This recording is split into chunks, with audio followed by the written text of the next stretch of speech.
नमस्कार। आज हम एक बेहद दिलचस्प दस्तावेज पर चर्चा करने वाले हैं। इसका शीर्षक है #What Narendra Modi actually wants और ये कोशिश करता है समझने की कि भारत के प्रधानमंत्री नरेंद्र मोदी अपने 10 साल के कार्यकाल के बाद असल में क्या चाहते हैं, मतलब पीआर और नारों से हटकर। बिल्कुल, ये एक विश्लेषण है जो उनके आप कह सकते हैं असली मकसदों को समझने का दावा करता है। तो चलिए इसी विश्लेषण की तह तक चलते हैं।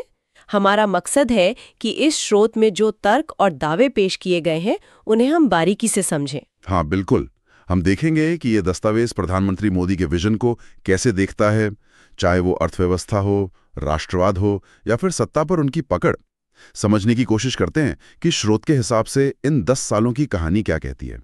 चलिए शुरुआत करते हैं आर्थिक मोर्चे से। दस्तावेज कहता है कि मोदी का एक बड़ा लक्ष्य है विकसित भारत 2047। इसके तहत भारत को 30 से 40 ट्रिलियन डॉलर की इकोनॉमी बनाने का सपना है। ये तो बहुत बड़ा नंबर है। हाँ, लक्ष्य बहुत बड़ा है और इसके लिए जोर इंफ्रास्ट्रक्चर, मेक इन इंडिया और विदेशी निवेश पर है, जैसा स्रोत बताता है। सुनने में तो ये बहुत प्रभावशाली लगता है ना? बिल्कुल, लेकिन यहीं पर यह दस्तावेज कुछ सवाल उठाता है। इसके अनुसार अगर हम देखें तो मोदी के कार्यकाल में अर्थव्यवस्था का प्रदर्शन मतलब पिछली सरकारों से कोई बहुत ही ज्यादा बेहतर नहीं रहा है। अच्छा। हाँ, जीडीपी ग्रोथ रेट कुछ पैमानों पर धीमी बताई गई है। नौकरियां पैदा करने की रफ्तार, उसमें भी गिरावट आई है। दस्तावेज का दावा है कि मोदी से पहले सालाना करीब 7.5 मिलियन नौकरियां बनती थीं, वो अब घटकर लगभग आधी रह गई हैं। आधी? ये तो बहुत बड़ी गिरावट है। जी, और जो फॉर्मल सेक्टर है, संगठित क्षेत्र, उसमें भी रोजगार कम हुआ है, ऐसा ये विश्लेषण कहता है। तो स्रोत ये जो धीमी गति बता रहा है, क्या इसकी कोई खास वजह भी बताता है? कोई एक बड़ा कारण? कई कारण हो सकते हैं, लेकिन स्रोत एक घटना का खास तौर पर जिक्र करता है, वो है नोटबंदी। हाँ, डीमोनेटाइजेशन 2016 वाला। बिल्कुल, जब रातों रात देश की 86% करेंसी को अमान्य कर दिया गया था। स्रोत इसे एक बड़ी आर्थिक चूक कह लीजिए या आपदा मानता है। इसका दावा है कि जीडीपी को सीधा 1 से 2% का नुकसान हुआ इससे। ओह, और छोटे व्यापारों का क्या? उन पे तो बहुत असर पड़ा होगा। हाँ, लाखों छोटे और मंझोले व्यापार या तो बुरी तरह प्रभावित हुए या बंद हो गए। स्रोत के अनुमान के मुताबिक अलग अलग सेक्टर्स में 35 से 60% तक नौकरियां गईं। और जो मुख्य उद्देश्य बताया गया था कि काले धन पर लगाम लगेगी, उसका क्या हुआ? देखिए, दस्तावेज के अनुसार वो लक्ष्य तो पूरी तरह से फेल हो गया, क्योंकि लगभग सारा पैसा मतलब 99% से ज्यादा वो वापस बैंकिंग सिस्टम में आ गया। तो फिर मतलब क्या निकला इसका? इसीलिए स्रोत इसे आर्थिक सुधार नहीं बल्कि एक तरह का सत्तावादी दिखावा कहता है। मतलब एक ऐसा कदम जिससे आम लोगों को तो बहुत परेशानी हुई, लेकिन जो बताया गया था वो हासिल नहीं हुआ। यहाँ एक और दिलचस्प बात है। स्रोत के मुताबिक इस आर्थिक मॉडल का फायदा सबको बराबर नहीं मिला है। बिल्कुल सही। विश्लेषण कहता है कि इसका सबसे ज्यादा फायदा भारत के सबसे अमीर लोगों को हुआ है। दस्तावेज के अनुसार देश में अरबपतियों की संख्या बढ़कर 271 हो गई है और आय असमानता वो इतनी बढ़ गई है कि उसकी तुलना ब्रिटिश राज से की जा रही है। ब्रिटिश राज से? ये तो बहुत ही चौंकाने वाली बात है। हाँ, मतलब टॉप 1% लोगों के पास इतनी दौलत है जितनी इतिहास में कभी नहीं रही, ऐसा स्रोत का दावा है।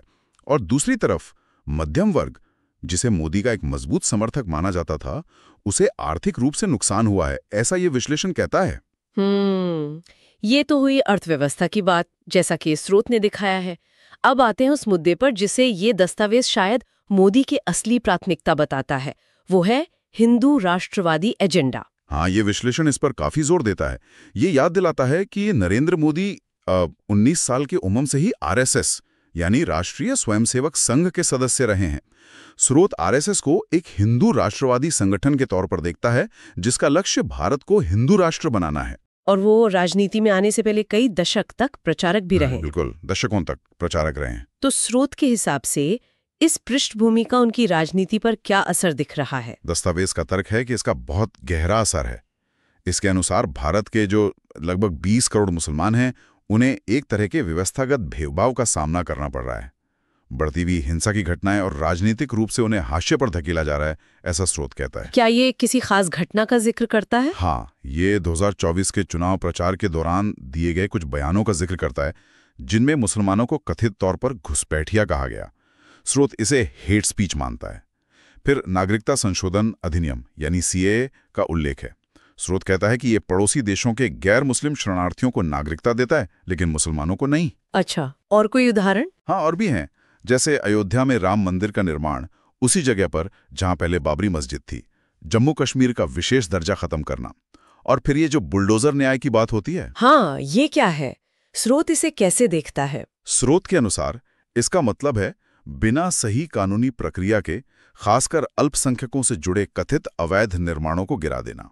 तो मतलब कुल मिलाकर ये विश्लेषण क्या कह रहा है इस बारे में? दस्तावेज का तर्क ये है कि मोदी भारत की जो संवैधानिक पहचान है, एक सेक्युलर डेमोक्रेटिक रिपब्लिक, उसे बदलना चाहते हैं। उसे एक तरह के एथनिक डेमोक्रेसी यानी जातीय लोकतंत्र की तरफ ले जाना चाहते हैं, जहां हिंदू बहुमत ही राष्ट्र को परिभाषित करे और अल्पसंख्यक कह सकते हैं कि दूसरे दर्जे के नागरिक बन जाएं। और इसमें यूनिफॉर्म सिविल कोड जैसी चीजें भी शामिल हो सकती हैं? हाँ, स्रोत के अनुसार भविष्य में समान नागरिक संहिता लागू करना और अल्पसंख्यक अधिकारों को और कम करना, ये सब इसी एजेंडे का हिस्सा हो सकता है। लेकिन 2024 के जो चुनाव नतीजे आए, बीजेपी को बहुमत नहीं मिला, इसका क्या असर होगा? हाँ, ये एक महत्वपूर्ण बिंदु है। स्रोत पीस पर ध्यान देता है। दस्तावेज के अनुसार बीजेपी का अकेले बहुमत न होना और गठबंधन सरकार की मजबूरी, ये शायद मोदी की कुछ सबसे कट्टर हिंदू राष्ट्रवादी नीतियों पर कुछ ब्रेक लगा सकती है। मतलब थोड़ी नरमी आ सकती है? शायद। लेकिन स्रोत साथ में ये चेतावनी भी देता है कि इसे उनके इरादों में बदलाव न समझा जाए। ये बस एक, आप कह सकते हैं, एक रणनीतिक मुश्किल है, दिशा बदलने का संकेत नहीं। स्रोत के अनुसार मूल एजेंडा वही रहने वाला है। अब आते हैं सत्ता के केंद्रीकरण पर। यह हिस्सा तो और भी पेचीदा लगता है। स्रोत का दावा है कि मोदी ने संस्थागत नियंत्रण को कमजोर किया है। बिल्कुल, और ये विश्लेषण इसके लिए कई उदाहरण देता है। जैसे न्यायपालिका की स्वतंत्रता पर सवाल उठाए गए हैं। आरोप है कि वो कार्यपालिका के प्रति झुकी हुई है या दबाव में है। चुनाव आयोग पर भी करने की बात भी स्रोत कहता है। और मीडिया, जांच एजेंसियां, उनकी भूमिका पर क्या कहता है स्रोत? मीडिया के बारे में कहता है कि सरकारी विज्ञापनों पर निर्भरता बढ़ी है। जो पत्रकार आलोचना करते हैं उनका कथित उत्पीड़न हुआ है, और मीडिया हाउस का मालिकाना हक भी ऐसे कॉरपोरेट के पास गया है जो मोदी समर्थक माने जाते हैं। इससे स्वतंत्र पत्रकारिता कमजोर हुई है, ऐसा स्रोत का मानना है। जी, और फिर ईडी जैसी जांच एजेंसियों का इस्तेमाल खास तौर पर विपक्षी नेताओं के खिलाफ करने के आरोप भी लगे हैं। स्रोत ये भी कहता है कि पुलिस प्रशासन, यहां तक कि अदालतें भी कई बार सरकार के आलोचकों को दबाने के लिए इस्तेमाल की गई हैं। ये तो काफी गंभीर आरोप है जो ये स्रोत लगा रहा है।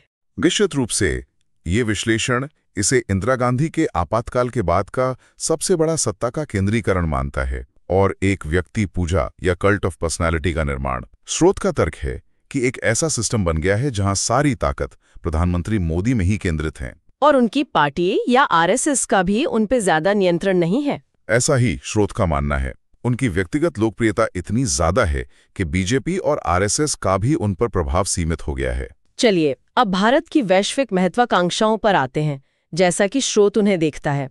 दस्तावेज के अनुसार मोदी भारत को सिर्फ एक क्षेत्रीय ताकत नहीं बल्कि एक ग्लोबल पावर बनाना चाहते हैं। हाँ, बिल्कुल, और इसके लिए स्रोत कुछ रणनीतियां बताता है।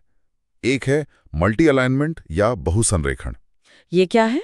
मतलब एक तरफ अमेरिका और उसके साथी देशों जैसे क्वाड, अमेरिका, जापान, ऑस्ट्रेलिया के साथ रक्षा और रणनीतिक रिश्ते मजबूत करना, तो दूसरी तरफ रूस और चीन जैसे देशों के साथ भी ब्रिक्स और एससीओ जैसे मंचों पर जुड़े रहना। तो मतलब भारत किसी एक खेमे में नहीं जा रहा। स्रोत का मानना है कि नहीं, भारत अमेरिकी साझेदारी का इस्तेमाल अपने विकल्प बढ़ाने और अपनी आजादी बनाए रखने के लिए कर रहा है, न कि पूरी तरह उनके खेमे में जाने के लिए। और इसके अलावा ग्लोबल स्टेज पर भारत की भूमिका। भारत खुद को ग्लोबल साउथ यानी विकासशील देशों की आवाज के तौर पर पेश कर रहा है।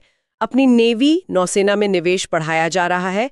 हिंद महासागर में प्रभाव बढ़ाने के लिए सागर विजन है, और टेक्नोलॉजी हब बनाने के बाद भी है। हाँ, भारत को एक टेक हब के रूप में पेश करने की कोशिश भी है। लेकिन क्या यहाँ कोई विरोधाभास भी है? क्या स्रोत इस पर कुछ कहता है? हाँ, स्रोत एक अहम विरोधाभास की ओर इशारा करता है।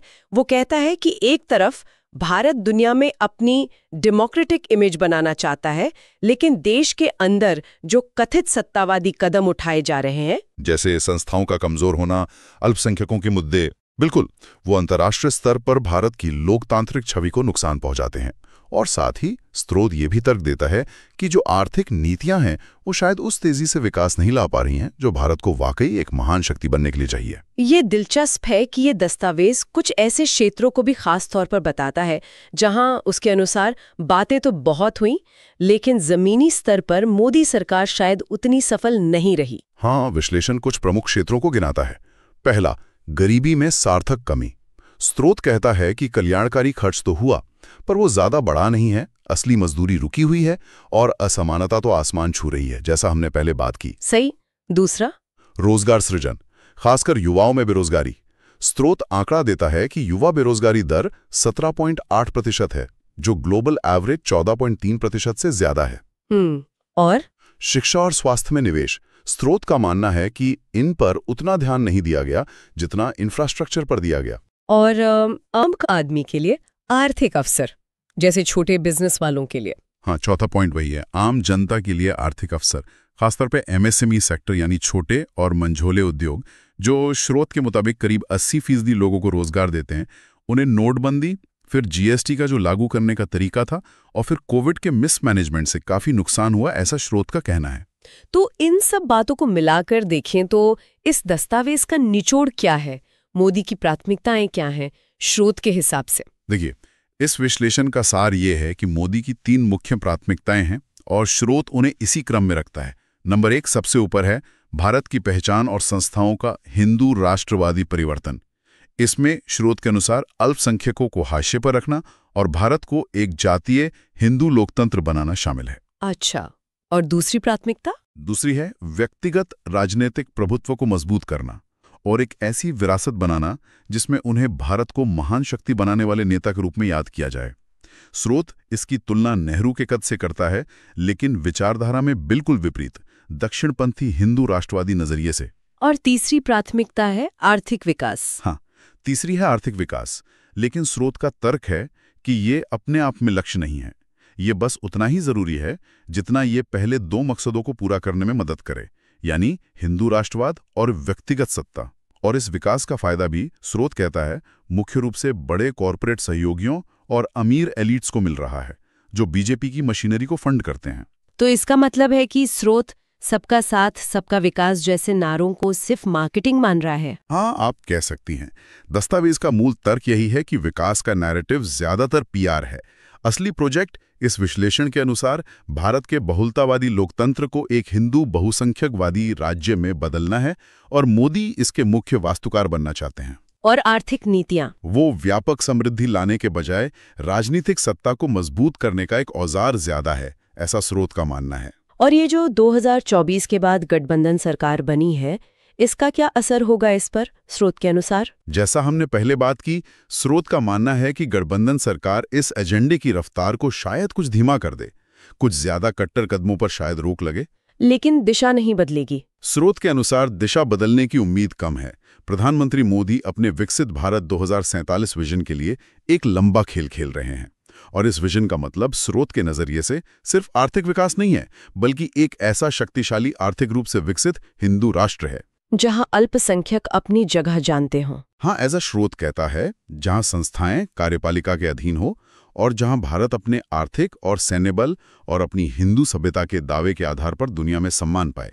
स्रोत बहुत साफ तौर पर कह रहा है कि उसके अनुसार यही वो है जो नरेंद्र मोदी असल में चाहते हैं। आज की इस चर्चा के बाद जो पूरी तरह से what Narendra Modi actually wants दस्तावेज पर आधारित थी, स्रोत आखिर में एक बहुत बड़ा सवाल छोड़ जाता है। सवाल ये है कि क्या प्रधानमंत्री मोदी का ये विजन, जैसा इस दस्तावेज में बताया गया है, वो भारत के मौजूदा लोकतांत्रिक संविधान से मेल खाता है? क्या वो भारत की जो सदियों पुरानी बहुलवादी परंपरा है उसके साथ जाता है, या फिर भारत के 1.4 अरब नागरिकों, जिनमें 200 मिलियन से ज्यादा गैर हिंदू भी हैं, उनके हितों के साथ मेल खाता है?